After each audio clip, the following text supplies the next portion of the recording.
Nung second year high school pa lang ako. Taga Cavite po ako. Ang aming lugar po ay likod ng eskwelahan. Nakahalera po ang mga bahay hanggang sa dulo ng street. Sa tapat nito ay isang hindi sementadong kalsada at ang katapat ay bakante pa at maluwag ang lugar. Tanging mga puno pa lamang po ang naroroon noon.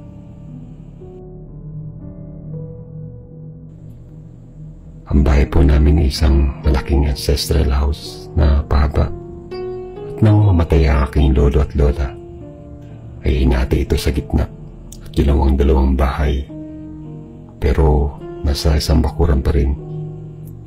Pinagatian ito ng Tito Orly at Tita Irene ko noong panahon na iyon.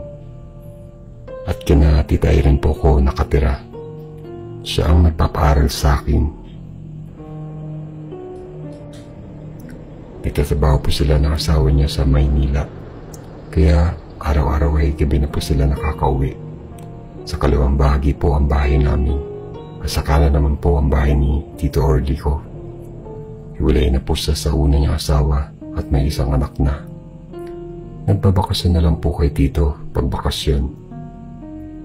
May bago na asawa kasi si Tito Orly ko, si Tita Ara, na mga panahon ngayon po ay nagbabakasyon niya po ang anak niya sa kanila na kaidaran ko rin. Sa tapat po ng bahay namin sa kabilang side na makitid na hindi sementadong kalsada ay may puno ng duhat. Wala pa pong pailaw ang street namin, kaya ang liwanag lay mula lang sa pailaw sa terrace ng mga bahay. Sa kaliwa po ng bahay namin ay ang garahe ng sasakyan ni na Tita Irene. Bukas po ang ilaw noon, kaya kita po ang puno ng duhat sa tapat.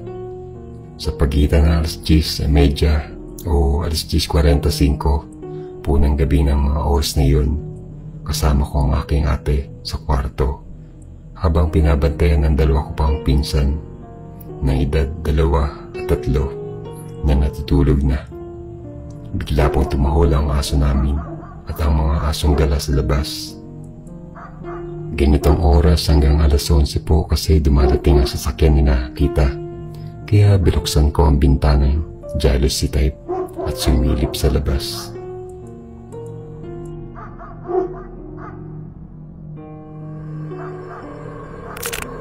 Ganun na lamang ang gulat at takot ko, Mr. M, nang makita ko ang isang kakibang nilalang sa puno ng duhat.